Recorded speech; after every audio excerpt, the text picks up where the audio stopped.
It's Friday, October the 3rd, 2014. I'm Nikki Gordon-Bloomfield, and this is episode number 52 of T.E.N, Transport Evolved News for the week beginning September the 29th, 2014. Yes, I know we've had a few weeks off and we missed our show's 1-year anniversary. I hope you'll forgive me, but I've been in hospital, so couldn't really get a show up and ready for the past 2 weeks.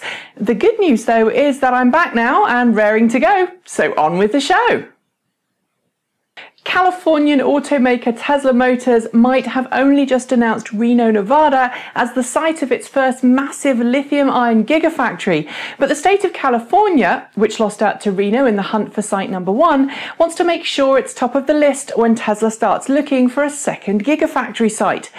To ensure it won't miss out, a California congressional delegation has written an official letter to Tesla CEO Elon Musk, asking him to bring a future gigafactory to the Golden State. Spearheaded by Congressmen Puis, Honda and Costa and signed by a further 21 other Californian legislators, the letter promises California's diverse, highly educated workforce, its good quality of life and abundant renewable energy resources, and pro-EV laws. Since Tesla hasn't even built the first gigafactory yet, the letter is maybe a little premature, but hey, it's always good to be prepared. German automaker Volkswagen might be a little late to the plug-in car party, launching its first plug-in vehicles some 3 years after Nissan, General Motors and Mitsubishi. But at this week's Paris Motor Show, it's launched its 5th plug-in vehicle, the Volkswagen Passat GTE plug-in hybrid. Available in both sedan and station wagon variants, the Passat GTE will use the same 1.4-litre petrol and 85 kW electric motor plug-in hybrid drivetrain found in the recently launched Golf GTE. That translates to an all-electric range of around 30 miles per charge on the NEDC test cycle and the ability to accelerate from 0 to 62 miles per hour in under 8 seconds.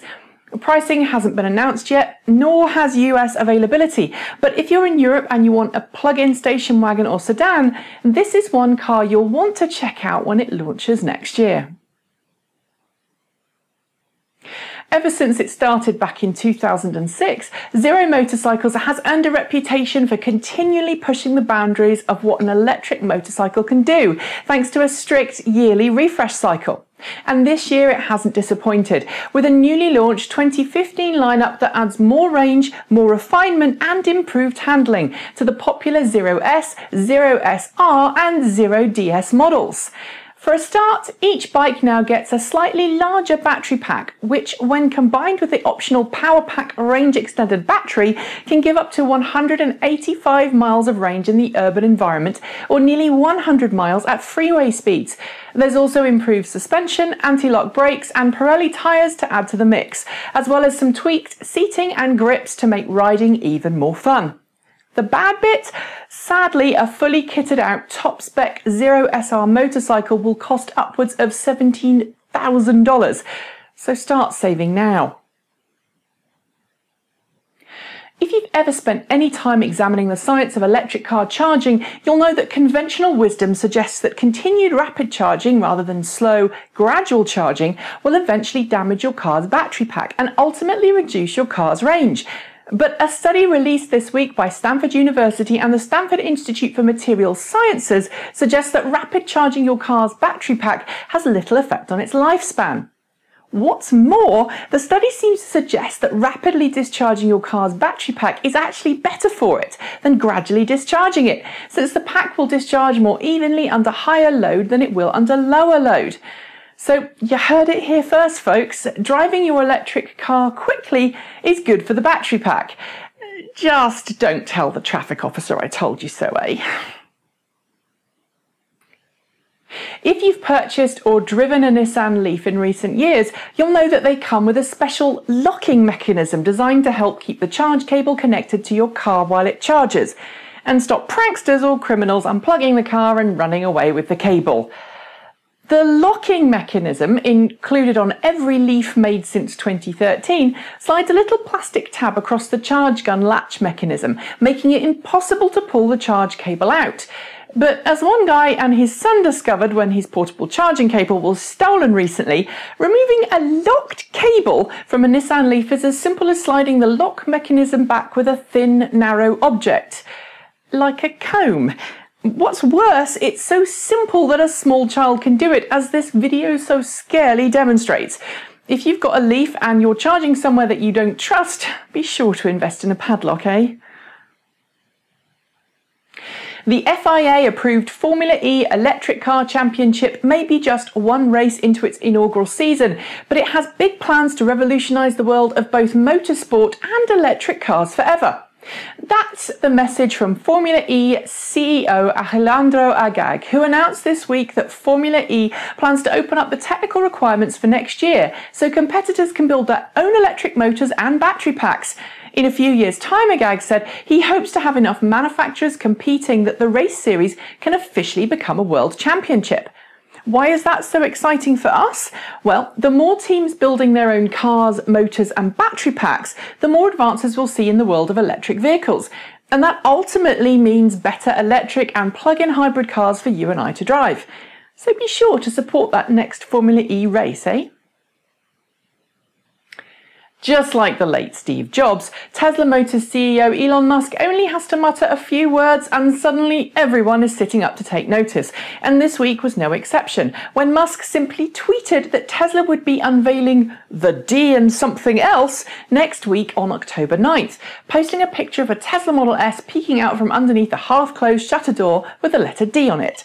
Alluding to a popular internet meme, Musk's tweet was so simple and to the point and read, "About time to unveil the D and something else." Alongside the jokes connected to a certain internet meme, if you don't know, you should look it up, Musk managed to stir up a lot of interest with people guessing everything from a brand new car to autonomous driving technology and more. As for us, we think Tesla is about to unveil an all-wheel drive Tesla Model S and perhaps some form of autopilot driving assistance. But like you, we'll have to wait until next Thursday to find out more.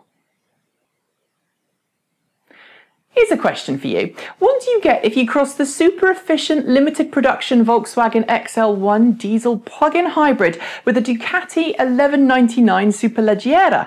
Answer: the Volkswagen XL Sport, a brand new limited production car announced this week by Volkswagen at the Paris Motor Show.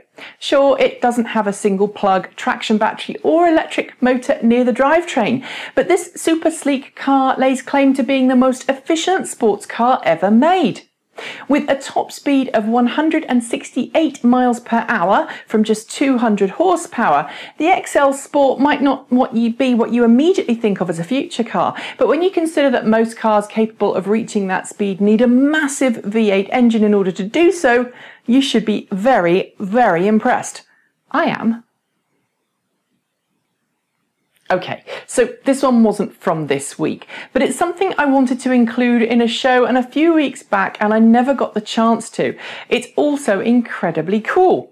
Engineers at Nissan's Technical Center in Arizona have turned a bog-standard Nissan LEAF hatchback into a fully functional pickup truck, complete with special paint job, working rear electric window and custom lights. It's also road legal and is used to carry parts around Nissan's Arizona tech facility.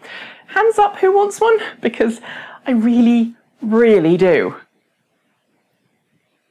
That's it for the week. Don't forget to join us next week for another episode of T.E.N. And in the meantime, visit www.transportevolved.com for all the Evolved Transport news that's fit to print. Subscribe to my channel and other shows on YouTube. And don't forget to join us live in the new Sunday slot at 6 p.m. British Summer Time for the relaunched Transport Evolved panel talk show, where we'll be discussing these stories and more. I'll save you a place.